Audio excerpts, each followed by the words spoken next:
Knob's still making progress on the 1985 4Runner, fondly known as Danny Bonaduce. On the last episode of Snale Racing, Knob hung the brake calipers and installed all of the brake hoses. Make sure to go back and watch that one if you missed it. But for now, let's pick up where we left off. Now that the hoses and everything are on the brakes, that system is sealed, we can go ahead and bleed it. So I'm going to just go ahead and start this by gravity bleeding it. Anybody who's been wrenching for any amount of time gets real familiar with the one-man bleeding scenario. So basically what I use here is, this is just a typical like vacuum bleeder pump, like a Mighty Vac pump. So you want this one to run into, doesn't matter what it runs into when you're just gravity bleeding it, but as you go to bleed this, you want the end of that submerged so it can't pull air back into the fluid. We topped off the master cylinder, made sure everything was all tight, all the fittings are nice and tight. So the drill basically when you're bleeding these is pretty straightforward. On these early vehicles, everything through 95, on every vehicle you bleed from the furthest away. Okay, so on all these early vehicles, pre-Tacoma, the furthest one away is the driver rear. So basically all we're going to do here is open up this bleeder.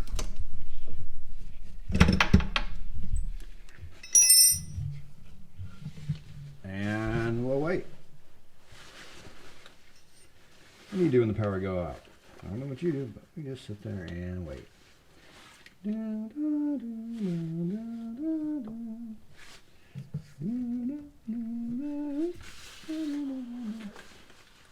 Alright, while this is bleeding, we're going to put the sender and the fuel pump back in the tank.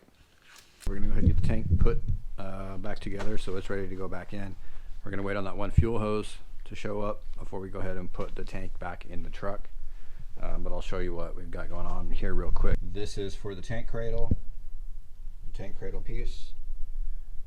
There's your number, and there's your sender gasket number. So these just go up here.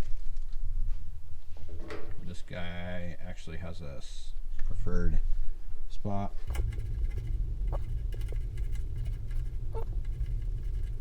Like that.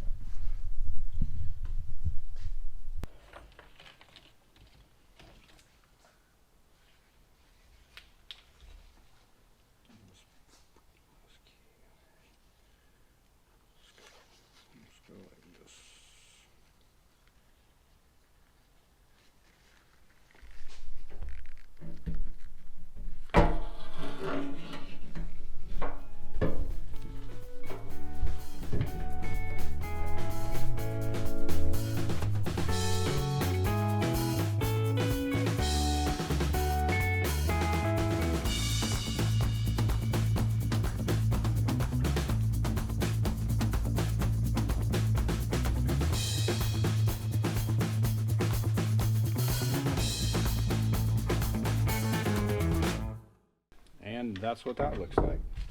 I did end up changing the truck end of the wiring to match this pickup. This is a 3-wire pickup, so like for a dash that has a fuel light, because the Matrix thinks it's super funny.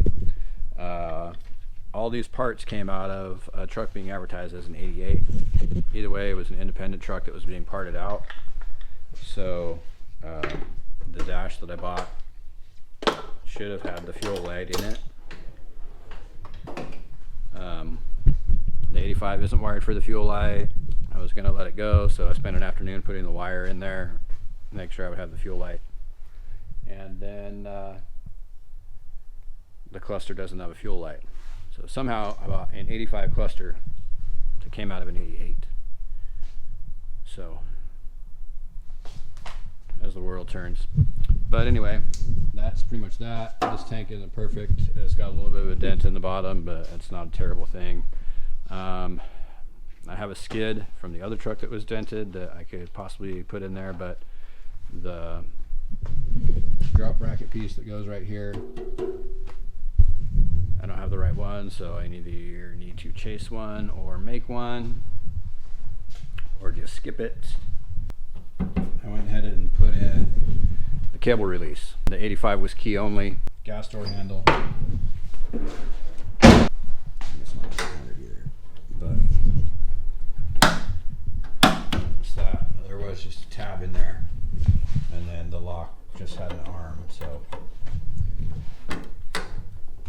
fix that when I get that hose so we can button that fuel tank up. And yeah, one more thing down. All right, let's go check our gravity bleed real quick. What do we got going on here? Yeah, must be green. Oh yeah, not quickly, but it's going. So something is better than nothing. Let's keep this guy topped off. I need more brake fluid.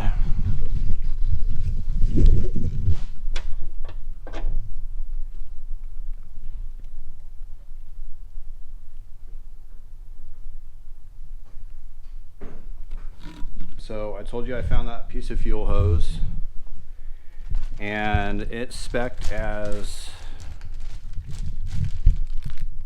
first gen 4Runner fuel pipe. That's the part number. This is what it looks like, and this is like the plastic line with the metal ends. Okay. And this is the piece of hose that came out of there. Little piece of rubber hose, and it didn't act like it fit that good either, so I don't know if there's something weird going on here or whatnot. You can see it's got this pretty good kink in it. Well, it basically runs a 90 and then comes, you know, off the top of the tank up here. Actually, it's in the car this way, and then just makes a sharp curve down to the frame rail. So I can show you that real quick. So essentially, all of your fuel tube pickups are going to look like this, right? So that way you can get it in and out of the truck. You get the fuel door. So this is where the high pressure line goes out of the pump. And you can see with this pick, this is where the high pressure line picks up. So that's about an 8-inch spot, maybe a little bit less when it gets pushed over there. So I think because you can see that line, this is basically like a 90-degree curve right here, and that other plastic line isn't going to be super tolerant of that. I think what I'm going to do here is I'm going to attempt to flip this clamp over and position the fuel line over this way more, and then that will allow me to twist this nozzle like down towards the tank a little bit more. So that should in theory make that line fit a little bit better. I'd like to actually, I don't know, let's go look at this truck real quick and see if we can see. I don't know exactly what the hell is different with the line, but this truck is a V6. It's like basically completely different, but where it comes off the top of the tank should be the same. So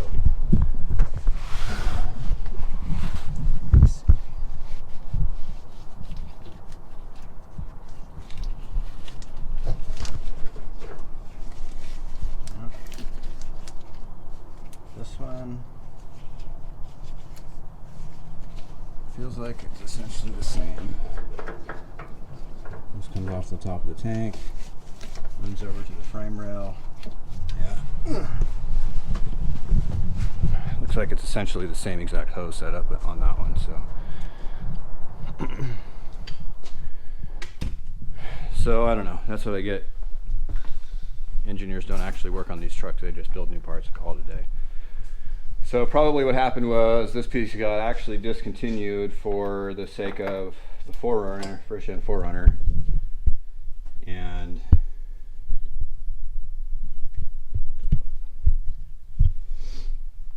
so again, here they are side by side. We talked about the other fuel hoses, I think.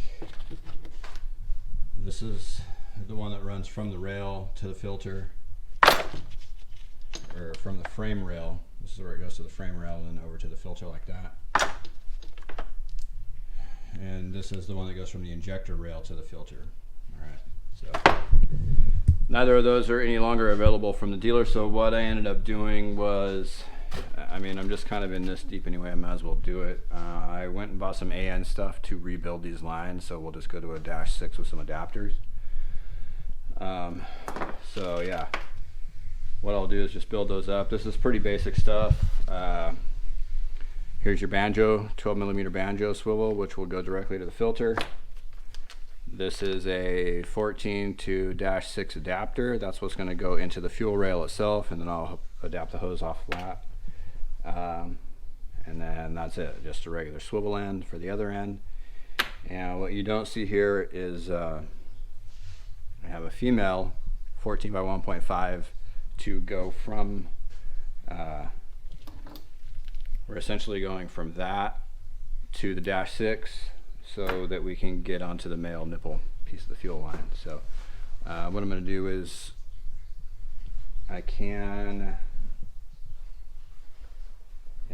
so what I can do is I can build the fuel injection rail line. I'm going to mock the thing back up with the truck and get my length and get that line going. So okay, so I started without you, just so I didn't look like an idiot on camera. So I got one end on there, and the banjo actually fits into the fuel filter here.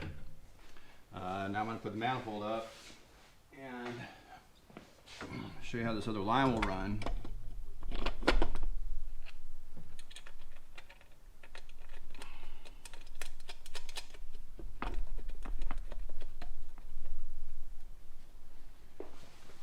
So basically what was going on here before is this was hooked there, and then your fuel damper goes to the fuel rail right like this.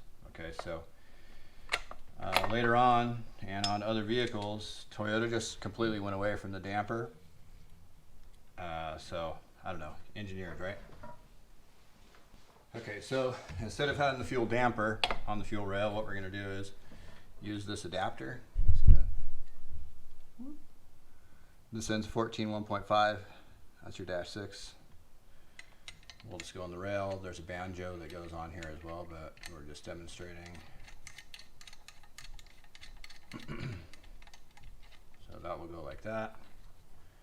Have your hose end right here, which will go like this.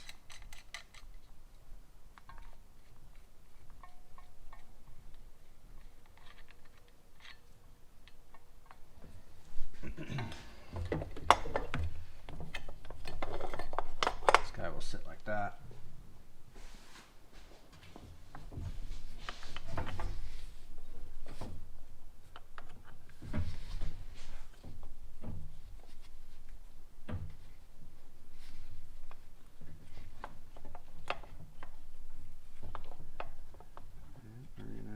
Right in that vicinity, it looks like. So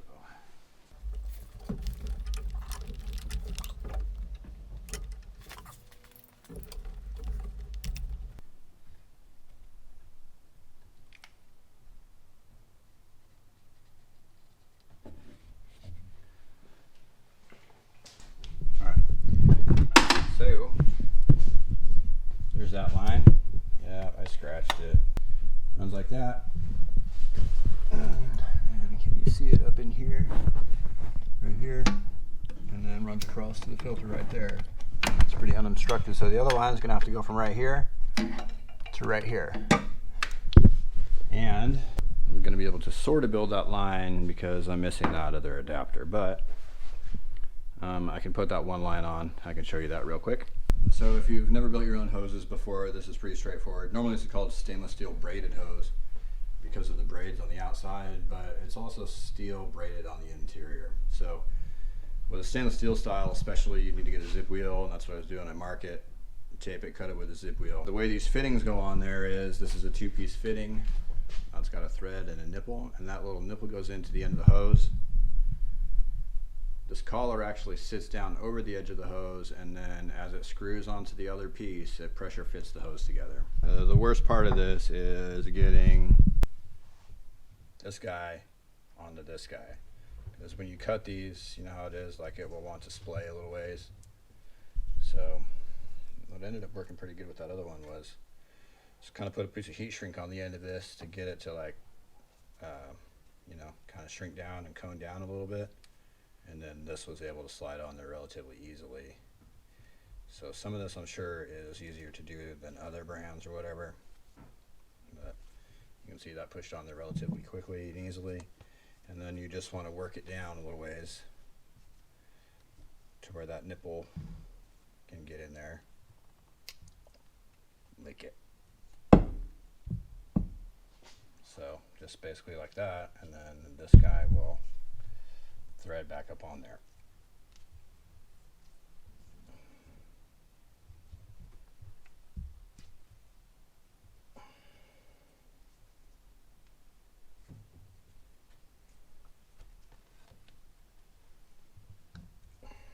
All right, and you can feel it talking to each other. And go get the wrenches and put them on there. So, yep, I don't have the special aluminum tools because I don't ever do this. So you just want to lock it in. And then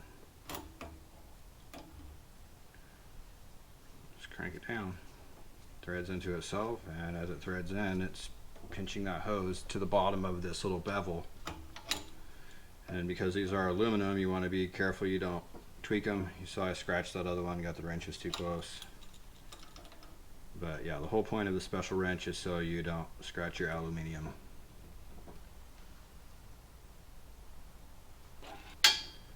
Alright, just like that. So now we'll go check this length, figure out where this end needs to be, I guess. I don't know where that adapter is going to be, but it should just be right there. All right, let's go check it out. So we've got this guy up in here, and those actually, I'm gonna have to open those edges up a little bit on the stock filter, but I think it works all right. And then this line is just gonna come right over here. Okay, but like I said, I have that adapter coming that will adapt us from the 14 millimeter here to the AN short line. So really, I could probably just cut that like in that vicinity. What I didn't show you is, so I showed you the line before. Here's the line after. Okay. Yeah. What I ended up doing is moving that hard line over a little bit, and then I just took the heat gun to this and kind of got it soft, and then I stuck it down in the hole, and it basically remolded itself. So that guy's good to go now. I basically just bent these ears down because these fittings are just a little too, they're too fat to go through the little edge here, right? You can see it wouldn't quite fit, those ones are a little bit too skinny.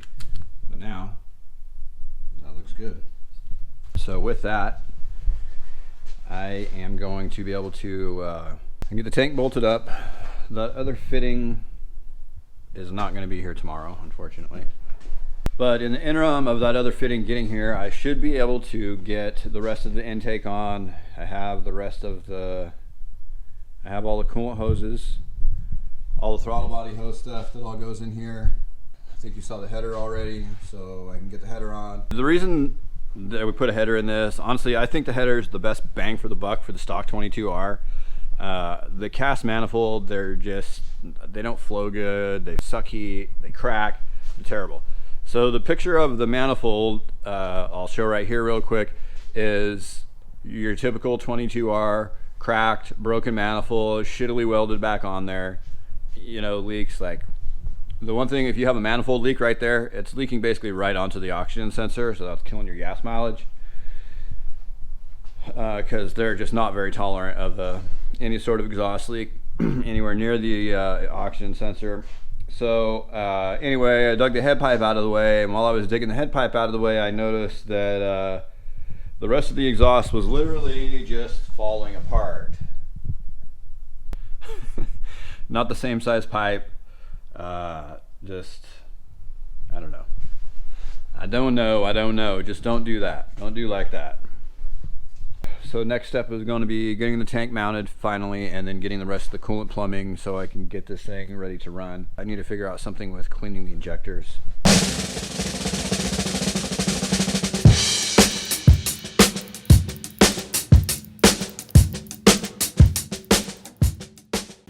That wraps up another episode of Snale Racing.